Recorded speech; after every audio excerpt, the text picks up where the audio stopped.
Hi everyone. Today you're going to be working on writing equations, so both explicit and recursive, but you're going to be writing those equations from a verbal description. So in today's practice, you're not going to be given a table. You're going to have to get all of the information you need from a word problem to fill out a table and then write those equations. So I wanted to go through one in this video to help you get started, and then you'll have time to practice on your own and ask any questions that you might have. So let's go ahead and get started with number 1. So here we have a problem. It says Sean is going to rent a car to travel for work. So the company charges $50 for an initial deposit. So that means in order to get the car, I have to pay $50. So no matter how far I end up driving it, I still have to pay that $50. And that says then and an additional $20 per day after that for the car. So we can think of it like when we go to pick up the car, we have to pay $50, and then depending on how many days we drive it, we have to keep adding that $20. So we can see we've got a starting amount of $50. I have to pay that no matter what, and then this repeated addition of $20. So it says to represent the cost of renting a car as a table, a graph, and write both a recursive and an explicit equation for the scenario. So now what I've noticed from what we did here is that we have an arithmetic sequence, and this has a common difference of 20.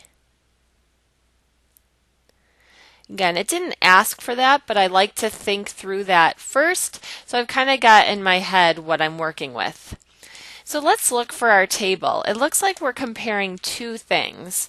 We talk about an additional $20 per day, so I know the cost of renting this car depends on the number of days. That's ultimately going to determine how much I pay for this car. And what I'm trying to measure, it says to represent the cost of renting the car.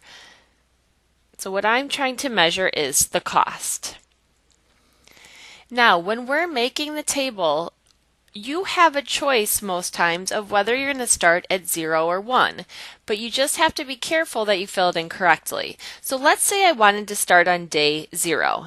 So it means I haven't paid that $20 per day rental charge, but I still had to pay $50. Even though I haven't driven it, I still had to pay $50 to rent it. So if I want to start at day 0, I'm going to start with a starting value of 50. Now, let's say I wanted to start at I'm going to cover this up, which is a little awkward, I know. Let's say I wanted to start at day 1. The thing you need to keep in mind if you start at day 1 is that on day 1 you had to pay the $50 plus the $20 charge for that first day, so your value would be 70. So the idea here is you could have started at 0 or 1, just make sure you have the correct output for that day. So I'm going to add a few more days. Again, we noticed that common difference was the $20 you had to pay each day, so I could fill out my chart by adding $20. Okay, now a couple of things I want to make very clear because I've seen this come up a number of times. In your table, always remember that this is your input and this is your output. My input when I'm making a graph always goes along the x-axis. Please remember when you're making a graph, the first thing you should do is always label your axes. So my x-axis is going to be the number of days, and my y-axis is going to be the cost. So I'm going to put those labels on right away. That's part of the scoring. When we look, we see if you're adding those labels. Now, once I've labeled it, I have to work on my scaling. Remember, 0 is always here. Regardless of where your table starts, you need to have a 0 here. This is our origin. And then we're going to scale our x-axis. Now, because I only have to go up to 3, I'm going to go ahead and space this out. I'm going to skip by 2 each time. So 1, 2, I'm going to write my 1, skip 2 spaces and make that 3. and make that 4. So be very careful that your spacing is always the same in between each number. Now for my y value, I need to go up to 110. Let's see, 1, 2, 3, 4, 5, 6, 7, 8, 9, 10, 11. So it looks like I can scale this by 10 and still fit. So that's what I'm going to do.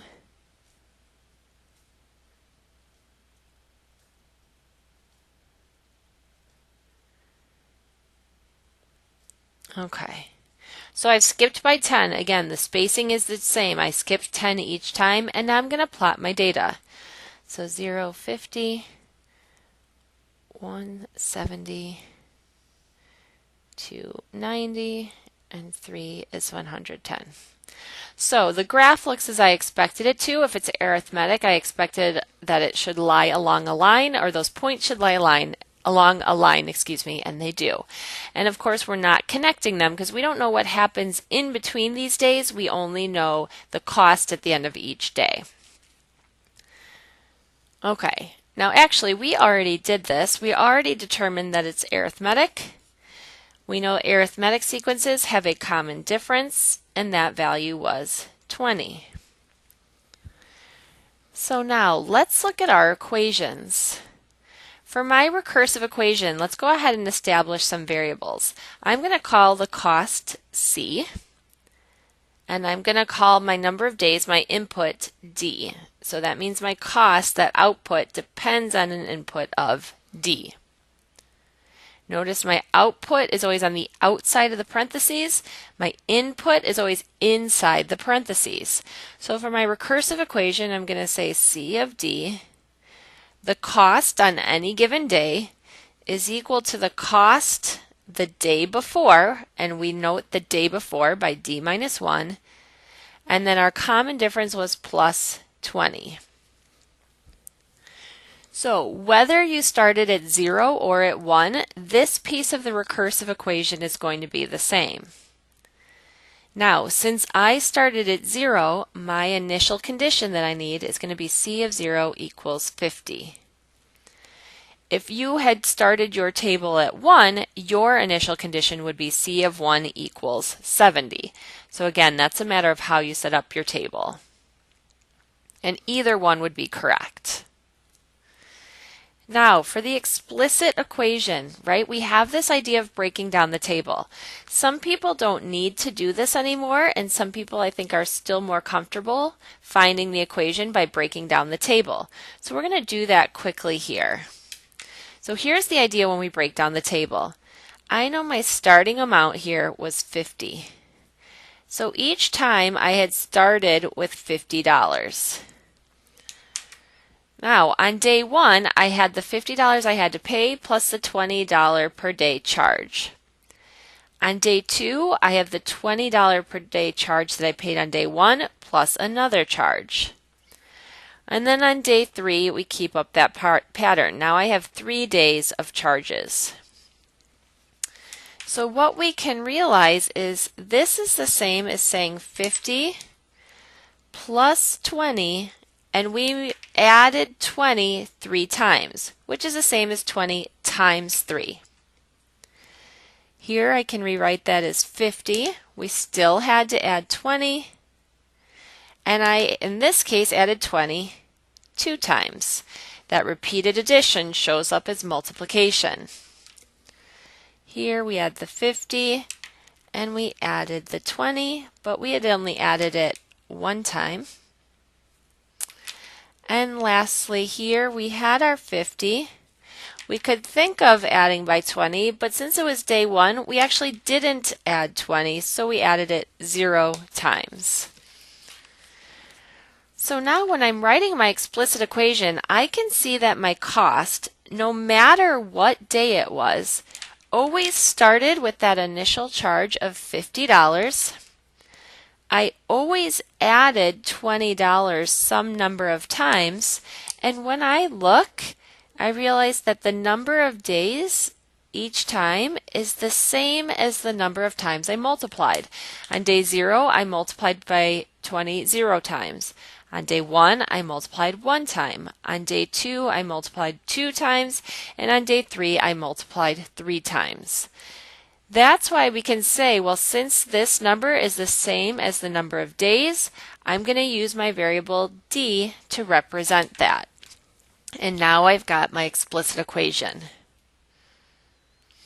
Now again, your explicit equation would look a little different if you started at day 1. Instead of just a d here, you would have a d minus 1. Both of those equations are okay as long as the values in your tables make sense. So this is what you're going to be doing for this packet.